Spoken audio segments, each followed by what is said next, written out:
So welcome to this Vanners collaboration. This month the theme was the top 5 considerations that led us to choose our motorhome or indeed caravan. And obviously we're going to look at our motorhome, so we're going to look at the factors that sort of led us into motorhoming, I suppose, and how we chose our current motorhome. Right. So what's the first thing? The first thing was we had to decide whether we wanted a touring caravan or a motorhome. Yeah, so that's obviously it's obviously a big consideration, isn't it? Yeah. So some of the factors that we sort of thought about was, are we going to do short distance touring in the UK or are we going to do long distance abroad? And which type of vehicle is going to give us the greatest flexibility to do either or both? I mean, it's often said that if you're touring abroad and you're going from site to site and you're staying less time in one place, then maybe a motorhome is better for that sort of reason. And that's sort of the touring that we've done. We don't tend to stay much longer than 4 days in any one place, do we? No. When I sort of started thinking about this, I thought, well, actually we want to do both, don't we? We want to do short journeys to places and short stays, and but we also sometimes want to do longer distance here in the UK and abroad. Yeah.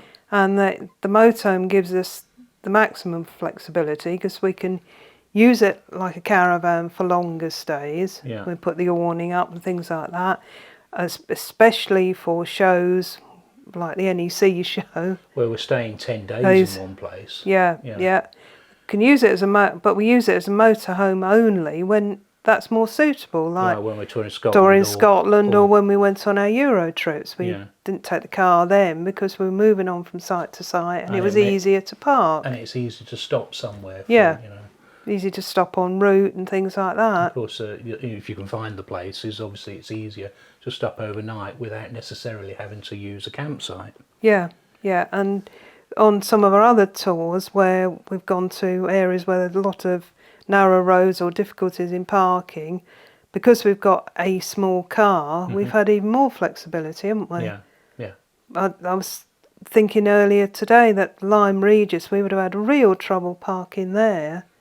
Where we did if we'd had anything bigger than the VW up, to be honest, wouldn't we? Even an SUV used to tow a caravan. Yeah, and then one of the other things that I remember we sort of looked at when we were thinking about our first motorhome was, did we want that to be our only car? Yeah. Because we did toy with that idea, and we were looking at the was it the Autocruise Jazz? Yeah, and we looked at the Autosleeper Duetto. Yeah. So we were looking at smaller motorhomes, so that's a consideration, isn't it? Yeah. If you only need one vehicle, or conversely, if you're looking at caravans, you might need 2 vehicles. That's right. It depends whether you both need a vehicle for work or whatever. I mean, we're in the position now where we only want a small runaround car when we're at home. Yeah. That's all we need. Yeah. So I mean, we did look at things like raising roofs, didn't we? Raising roofs, yeah. Yeah. So the second thing is, how much space will you need? What we tried to think is, do you need a very compact vehicle or do you need lots of space? So this is space inside the van. Size does matter. How will you use it? What will you feel comfortable with? What will you feel confident driving? Obviously that depends whether you've got kids with you, or you're bringing anyone else with you, or anyone else travelling with you as well. I mean, if you needed a lot of sports equipment you were taking with you, you'd need you need storage, wouldn't you? You need storage for that. Yeah. Is it going to be just for going on holiday, or is it to support a hobby? There's all sort of things like that we sort of thought about. Yeah, and space is probably very important if you're going to be spending a fair time inside the vehicle, because do you have space where if you want to be alone?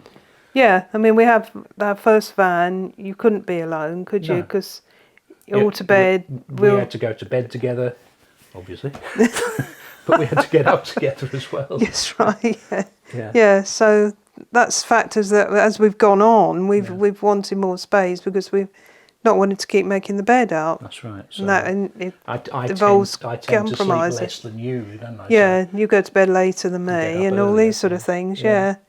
So there's that, and also to check in things like payload, and if you want to carry a lot of, I don't know, cricket bats or something Yeah, I've got a video on weights and things, so I'll put a link up to here.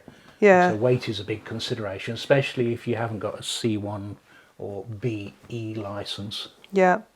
And then the other thing, the next one, point number 3, is how many people are you going to want to take about in it, and how many sleeping berths do you need, or travel berths do you need?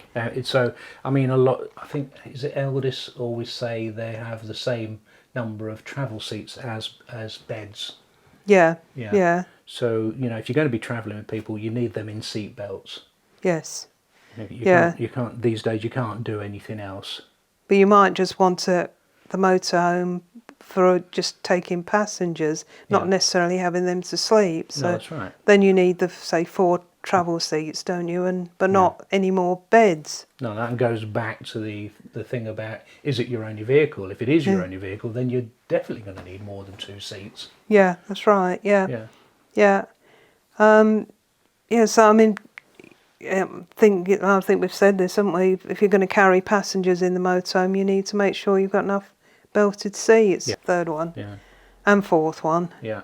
And now we've on 5th one. No, we're gone back to 2. We can't take passengers with us. But these are all the sort of considerations you've got to think about. But we have often got, if we've got the car, we can take people with us in the car, can't we? Yeah, but you can't tow them in the car. You can't. No, definitely you can't do that.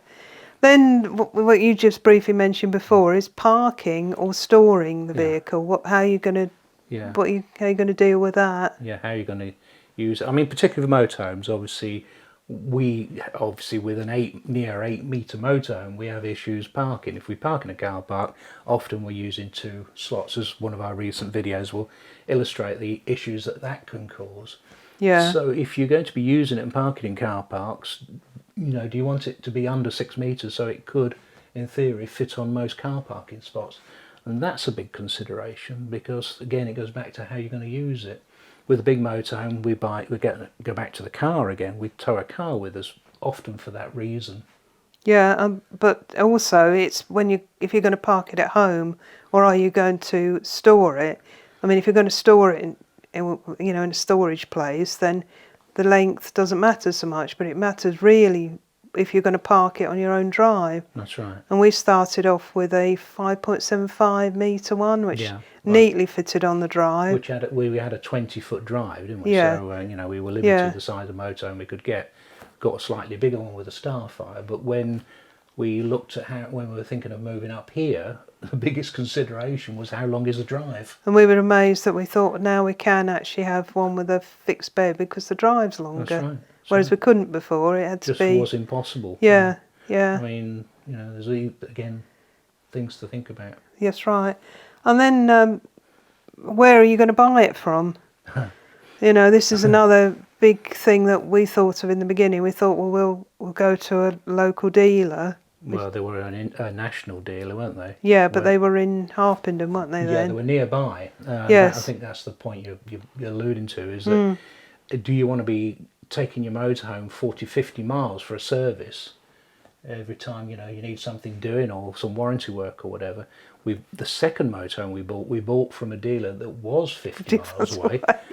Yeah, and it was a pain. And then I think that was one of the considerations when we added the tow car, wasn't it? That if you had to take it somewhere, like recently to Preston again, you could come back because you got the car.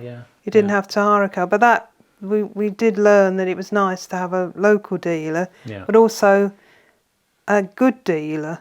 Yeah. If you find a good dealer, they're worth the weight in gold, aren't they? Because they give you advice and they do the servicing and warranty work and everything. Yeah. So that's the 5 things that we came up with. Yeah. So thanks for watching, and like I say, don't forget to watch the videos in the playlist. I'm sure there'll be some other good points raised about what makes people decide on what vehicle and what leisure vehicle they're going to actually buy. Yeah, so it should be a good one. Yeah. Thanks again. Thanks then. We'll see you soon. Bye then.